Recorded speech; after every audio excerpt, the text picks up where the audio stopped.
Residente de Neurocirurgia, R5 e neurocirurgião que vai prestar a prova de título agora em 2025. Eu queria te convidar para uma aula gratuita de como vai ser a sua prova prática. Você não tem ideia de como é a prova prática? Eu quero te mostrar como funciona cada etapa dessa prova, como você vai ter que responder cada uma das questões para ganhar pontos no seu caminho. Então vem comigo, vamos assistir uma aula gratuita sobre a sua prova prática de título de especialista em neurocirurgia.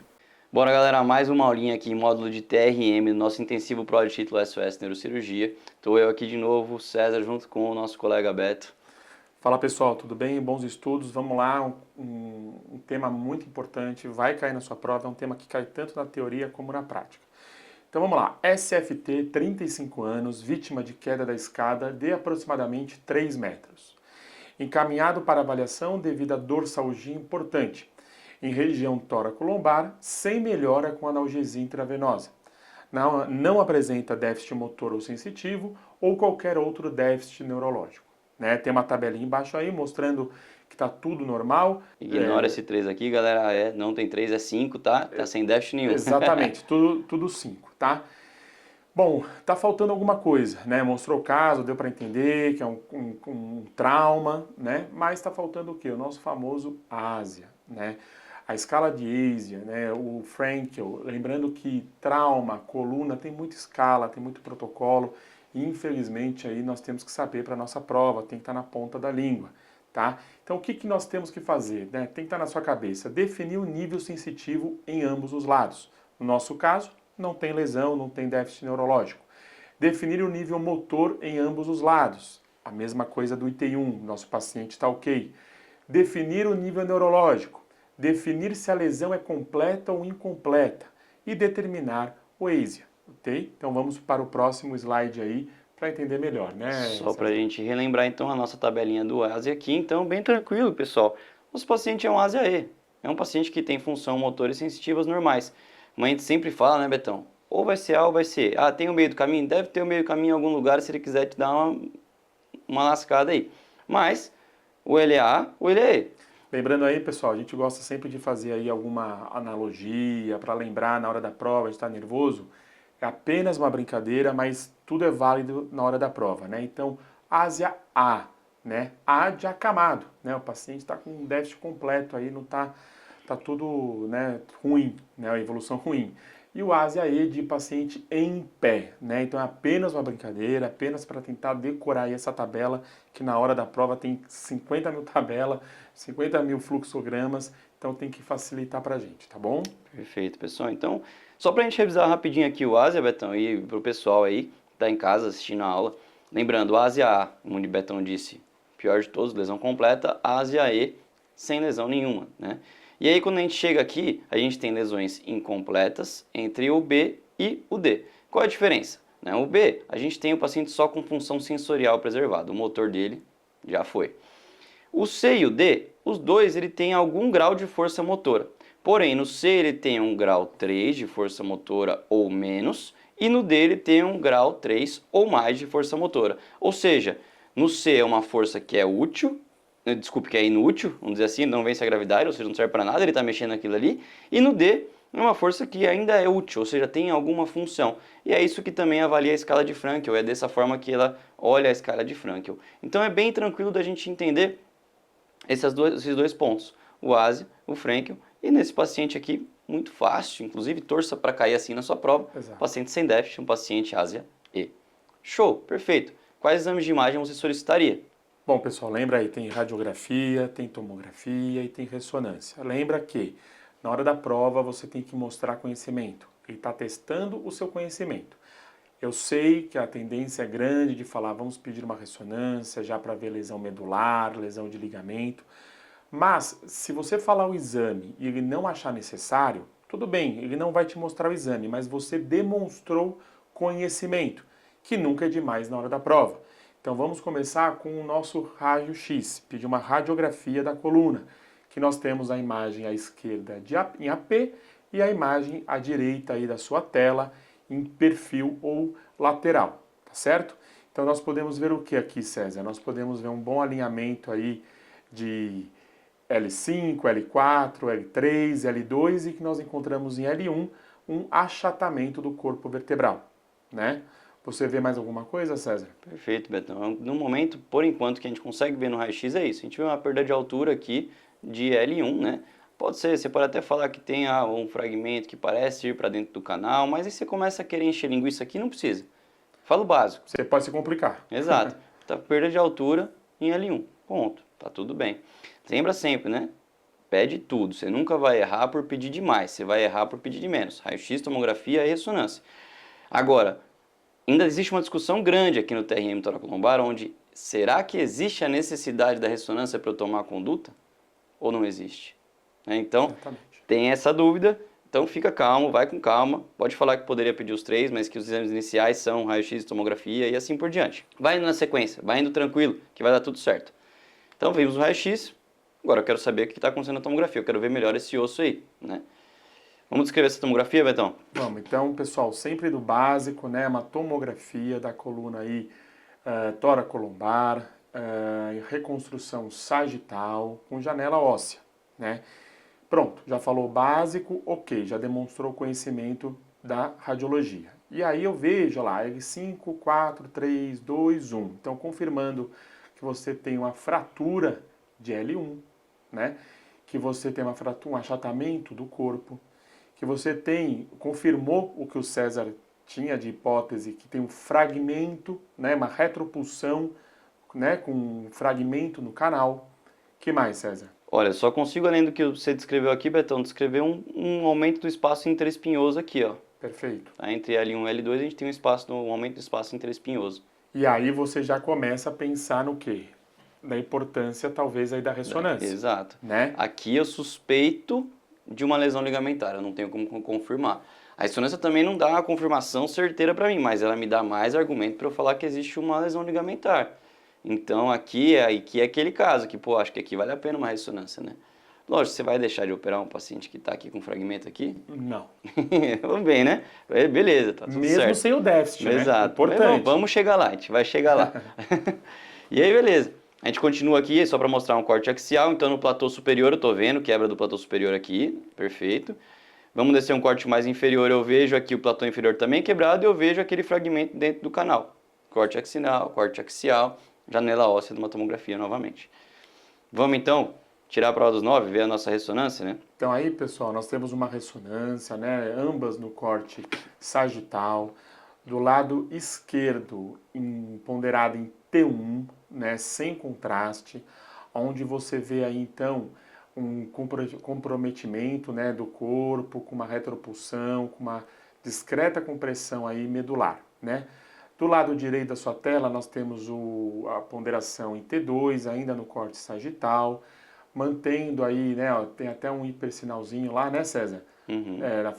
No corpo, com um fragmento intracanal, tanto é que está diminuindo, né, o diâmetro do canal, certo? Só pra gente lembrar, né? O T1 é mais anatômico, né? A gente vê muito bonitinho aqui os corpos vertebrais e tudo mais, né? Os discos, etc. Quando a gente vai pro T2, a gente vê mais a parte ali de edema ósseo, né? Então tem esse hipersinal que o Betão falou pra gente, né? Que brilha aqui no osso. E tem aqui essa retropulsão, tem o estreitamento do canal. E olha só, tem uma coisa interessante aqui, ó. Esse é o ligamento amarelo, dá pra ver bonitinho aqui, ó. Uhum. Percebam que do nada aqui tem uma perda de continuidade do ligamento amarelo. Isso aqui pode ser uma suspeita de lesão ligamentar. Exato. Então eu estou vendo muito bem aqui. Mas qual que é o melhor exame para ver lesão ligamentar? Qual a melhor sequência para ver lesão ligamentar? No caso aqui, o estiro. Né? E aí percebam que no estiro a gente tem, ó, baita hipersinal aqui passando para trás, ó, com uma lesão ligamentar, então, no nosso paciente. E isso pode ser uma questão da sua prova, né? Tanto teórica como prática, mas principalmente a prática. Porque ele poderia ter parado no slide anterior e falado, você está satisfeito? Você confirma, então, que tem uma lesão ligamentar? Aí você pode, olha, até os exames demonstrados até agora, sugere que sim. Porém, eu quero a sequência STIR, né, para poder confirmar a lesão ligamentar. E você pode pedir, viu, pessoal? Pode pedir o que você quiser na sua prova. Exatamente. Eu quero uma com contraste, eu quero um STIR, eu quero isso. Você pode pedir o que você quiser. Se ele não tiver, se não for necessário para o caso, ele vai entender, né, que você sabe, que você raciocinou, mas que para a prova lá já bastou, tá tudo bem, você demonstrou conhecimento. Então, nesse caso, ele tinha o exame de imagem. Show de bola. E aí, então, a gente chega aqui e pergunta algumas coisas, né? A primeira delas, qual é o mecanismo de trauma da fratura apresentado? Né? Quando Quando a gente fala em mecanismo de trauma em toracolombar, em fratura toracolombar, existem vários mecanismos. Mas a gente tem que sempre lembrar dos primeiros, dos principais, né? A gente tem uma fratura em compressão, a gente tem uma fratura em flexão, uma fratura em distração lateral, uma fratura em que a gente chama de shear, que é com um trauma direto, né, na vértebra. Uma fratura que tem a hiperextensão, uma que tem um trauma com compressão e flexão e uma rotacional, que é a última ali. Isso, César, é importante, né, a gente entender por quê. Como eu sempre digo, na coluna, no trauma, tem muita tabela, tem muita classificação. E não é besteira, nós temos que saber. Por quê? Porque isso vai falar o nosso prognóstico e também a nossa conduta, né? Então, se você viu, estudou muito bem o exame de imagem, viu o tipo de fratura, viu se tem retropulsão, viu se tem lesão ligamentar e entendeu o mecanismo de trauma, nós conseguimos entender aí uma classificação muito importante, que é a classificação AO. Perfeito. Certo? Show de bola, Betão. E aí, então, bom, o mecanismo de trauma do nosso paciente, a gente vê que provavelmente aqui essa fratura, vou até voltar ali para a gente ver bem, ó, provavelmente essa fratura tem parte aqui de compressão, então perdeu a altura, comprimiu esse corpo vertebral até expulsou um pouco para trás, mas para quê? Como que expulsou aqui para trás? Com certa flexão. Então a gente pode falar aqui que tem uma hiperflexão com uma compressão, né? Você tem que citar pelo menos algum desses dois para você estar certo na sua resposta, né? Qual a classificação ao spine desse nosso paciente? E aí vamos revisitar e vamos falar rapidinho de cada uma delas aqui. Exatamente. A0. A0, fraturas mínimas, somente pegando A. Quando a gente fala em A, eu estou falando só de corpo vertebral, só de vértebra, na verdade, só de osso. E aí, então, eu estou falando aqui só de fraturas mínimas, como, por exemplo, processo transverso, por exemplo, processo espinhoso, aqui no caso, né? Fraturas pequenas, né? Quando eu vou falar sobre o A1, eu já estou falando de fratura do corpo vertebral. Fratura do corpo em A1, que é só um platô. A1, um platô, pô, ficou fácil. Se eu vou para A2, dois platôs. Platô superior, platô mais fácil inferior. ainda. A gente chama aqui de split nesse caso, né? Existe um split da vértebra. Se a gente tem, então, um A3 eu já começo a ter a parte de explosão. Então, explosão num A3 seria uma explosão incompleta, que é só um platô que explodiu, mas eu tenho o principal componente aqui, que é da explosão, o que caracteriza uma explosão é esse fragmento que vai para dentro do canal. E no A4, quando a gente tem o acometimento dos dois platôs, que é uma explosão completa com a quebra do muro posterior. Exatamente, é aí que eu queria falar. Pessoal, cuidado para não começar essa classificação do A1. A gente, às vezes, às vezes a gente pode esquecer do A0, porque se você começar do A1, aí você vai errar tudo.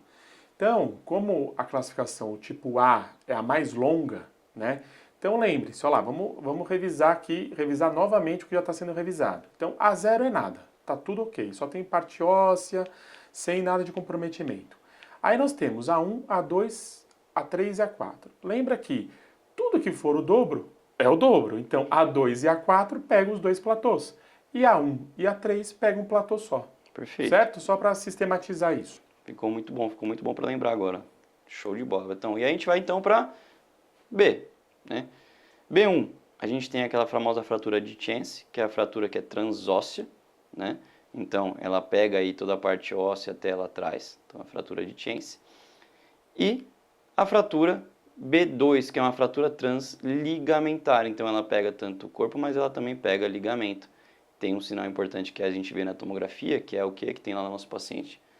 Aumento do espaço interespinhoso. Então, percebam que a gente tem lá uma fratura aqui no nosso paciente, uma fratura que pegou os dois platôs, uma fratura que explodiu, e uma fratura que, ao mesmo tempo, lesou o ligamento. Então, se a gente fosse pensar só no A, só no corpo vertebral, a gente estaria chegando no A4, e quando a gente fosse aqui para trás, a gente chegando na lesão ligamentar, a gente vai para um B2. Exatamente. Então vamos lá, pessoal. B1 pega apenas uma estrutura, parte óssea. B2 pegam duas estruturas, parte óssea e parte ligamentar. E tem o B3. Aqui tem mais um aqui, mas Sim. O B3 é algo à parte, totalmente separado, que geralmente acontece em pacientes com espondilite anquilosante. É uma fratura em hiperextensão. É a única fratura em hiperextensão porque, olha só, que esse paciente, ó, ele tem osso para todo lado, ó, até no disco tem osso. Então ele tem toda uma ossificação da coluna. Geralmente pacientes com espondilite anquilosante está relacionado com B3, fraturas em hiperextensão. E a mais catastrófica, mais fácil, é a fratura em translação, aqui no caso, deslocamento, que é a fratura tipo C. E aí a gente tem aqui um fluxograma muito legal para lembrar disso, né, Betão? Primeiro, eu vou procurar de cara o que é mais grave. O que é mais grave? Luxação ou deslocamento. Se eu tenho, acabou, é tipo C. Além de ser mais grave, é mais fácil de você ver Mais no fácil exame de de ver e imagem, de não tem achar. dúvida. E aí, então, pô, não tenho luxação e deslocamento. Você vai procurar o quê? Lesão ligamentar. Eu tenho lesão ligamentar dos ligamentos anteriores, ou seja, uma fratura em hiperextensão, isso é B3, separadamente ali. Eu tenho lesão ligamentar da cadeia posterior, aí eu posso ter transóssea ou transligamentar. Transóssea B1, transligamentar B2. Como o Beto bem falou, B1, uma parte, só osso, transóssea. B2, duas partes, osso e ligamento, transligamentar. Se eu não tenho lesão ligamentar, eu vou direto lá para o corpo vertebral, a gente entra no nosso A, né? O A, não tenho fratura no corpo? A0. Processo espinhoso, processo transverso. Aí eu vou então para a parte mais grave. O muro posterior está íntegro ou não? Se o muro posterior estiver íntegro, está lesado, eu vou ver se eu tenho dois platôs ou se eu tenho um platô só. Então, se eu tiver dois platôs é o A4, se eu tiver um platô só, A3, explosão completa e incompleta. Se o muro posterior está íntegro, eu vou ver de novo os dois platôs. Tenho um platô A1, tenho dois platôs A2. Show de bola. Com um fluxograma rápido, direto ao ponto aqui, você consegue destrinchar e entender o que está acontecendo. Eu colocaria esse fluxo no papel, desenharia e tentaria desenhar sem ver também. Né? Prega em cima da cama, acorda, dá uma olhada. Esse é o suco do slide. Assim.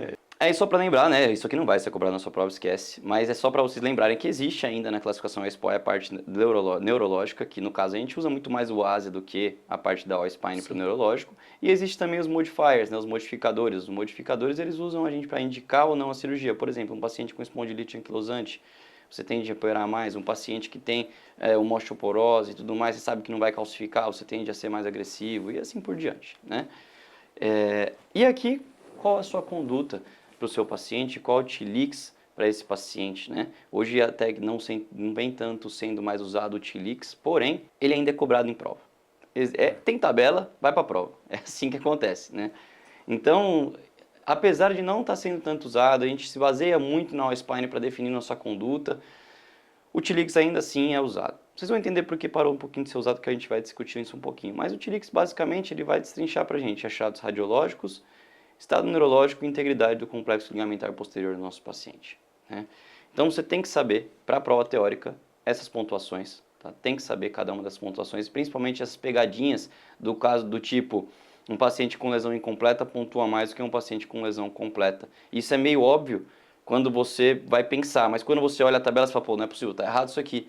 Mas quando você pensa, é verdade. O paciente com lesão completa, você tem menos urgência de tratar do que um paciente que ainda tem algo para ser recuperado, que é uma lesão incompleta, né? Se você for pensar, essa tabela aí é uma mistura da O-Spine, né, que é baseado aí no exame radiológico, né, com o ASIA. Exato. Né? Então, se você fez o ASIA, se ele te deu um ASIA completo e te deu as imagens e você acertou, você chegou ao diagnóstico final, né, da O-Spine, você consegue fazer o TLIX, né? Só realmente essa tabela vai ter que saber porque essa pontuação aí é meio chatinha, né? É chatinha, não tem jeito, tem que... E para a prova teórica tem que decorar, e consequentemente você já decora para a prova prática, tá? Mas o que você tem que saber é basicamente os tipos de lesão, quais são eles, e inclusive talvez na prova teórica cobrem até quais são os nomes e quanto pontua cada um deles, tá? Bem provável. Mas basicamente o que você precisa saber aqui para a prova teórica, para a prova prática, desculpe, é a pontuação. Né? Se existe uma pontuação menor do que 3, esse paciente não é cirúrgico. Se existe um 4, esse paciente está numa zona cinzenta. Se existe um 5, esse paciente é cirúrgico. Mas eu vou falar para vocês. Pega o nosso paciente. É um paciente que não tem déficit. Se ele está intacto, é 0. Né? É uma lesão ali do nosso paciente que a gente pode colocar ali como uma explosão, mas eu colocaria como uma distração aqui. Sim. Tá? Então eu pontuaria 2 para esse paciente. Complexo ligamentar desse paciente está indeterminado. Esse paciente pontuou 4.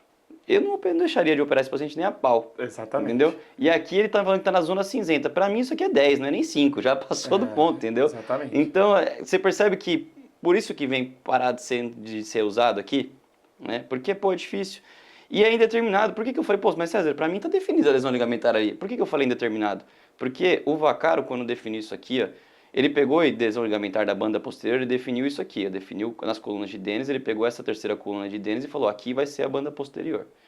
E aqui, quando ele definiu isso, ele colocou como indeterminado hipersinal isolado na ressonância. Então tem hipersinal, beleza. Mas olha só, e aí? E o nosso tem Tenho os dois, certeza? alargamento do espaço interespinhoso E e hipersinal. hipersinal isolado, ou seja, é bem determinado, é a classificação dele. E aí eu coloco, e quando que é lesado? Olha quando é lesado, ele coloca quando tem aumento do espaço interdiscal, ou seja, aquelas fraturas em hiperextensão, que aí não tem jeito, e deslocamento facetário, que é o tipo C. Então aqui eu não tenho dúvida. Mas do tipo B2, que é o que a gente definiu, é uma dúvida. Então é indeterminado. Para mim não é uma dúvida, mas para ele, na hora que ele definiu ali, era uma dúvida. Enfim, isso aqui é questão de teoria. Uma coisa é prática, uma coisa é o livro. Isso é teoria. Então percebam que essa dúvida pode pairar para vocês aqui no Tilix, mas você não pode deixar de operar esse paciente. E eu nem coloquei a pergunta aqui de conduta, porque, mas de novo, é uma prova de neurocirurgia. Você vai ter que operar esse cara. E aí aqui, eu não coloquei o que fazer, Betão, porque aí a gente vai entrar numa discussão gigante, essa aula não vai acabar nunca. Porque alguém vai falar que vai ser 3 para cima e 3 para baixo, alguém vai falar que vai ser 2 para cima e 2 para baixo, alguém vai falar para fazer laminé, alguém vai falar para não fazer laminé e vai ficar nessa. E isso aqui é muito variável. De novo a gente volta naquele ponto. Saiba justificar o porquê você está indicando aquilo se alguém te perguntar o que você faria. Ponto. Fechado então, TRM tóraco-lombar. Algum comentário, Betão? Saber ASIA, Frankel, All-Spine, radiografia, tomografia, ressonância magnética. Saber classificar quando a lesão está instável, né, a lesão ligamentar, e a conduta cirúrgica, né? Aí Perfeito. A discussão vai ser na hora da sua prova, se põe 2 para cima, 2 para baixo, você justificando, tá tudo certo. Perfeito, pessoal. Então fechamos TRM agora aqui com TRM tóraco-lombar. Muito obrigado, galera. Boa prova para vocês. Valeu, pessoal. Bons estudos aí, boa sorte. E aí, pessoal, gostaram da aula? Finalizamos aqui a nossa primeira aula do intensivo prova de título SOS Neurocirurgia. E agora, eu acredito que vocês estão prontos para entender que é uma prova que pode ser um pouco simples, mas que ao mesmo tempo existem pontos complexos que você não sabia que você precisava saber para essa prova. E eu quero te mostrar não só com uma aula, mas com várias aulas, como você vai conseguir ser aprovado nessa sua prova prática de neurocirurgia. E não adianta você me falar que vai começar a estudar para essa prova só depois que você passar na prova teórica, porque não dá tempo de fazer isso. Você tem basicamente um mês ou menos da sua aprovação na prova teórica até a sua prova prática. Então você tem que começar a estudar para ela agora. E é por isso que a gente faz nosso intensivo prova de título agora, no começo do ano, para dar tempo de você estudar para a sua prova prática, automaticamente já revisando para a sua prova teórica todo o conteúdo que vai cair lá na frente. E não só agora. Além de tudo isso, a gente te direciona para a sua prova prática, mas eu também vou te direcionar para a sua prova teórica. Aqui no Intensivo Prova de Título, a gente vai te dar todo o material de apoio em texto com as nossas apostilas.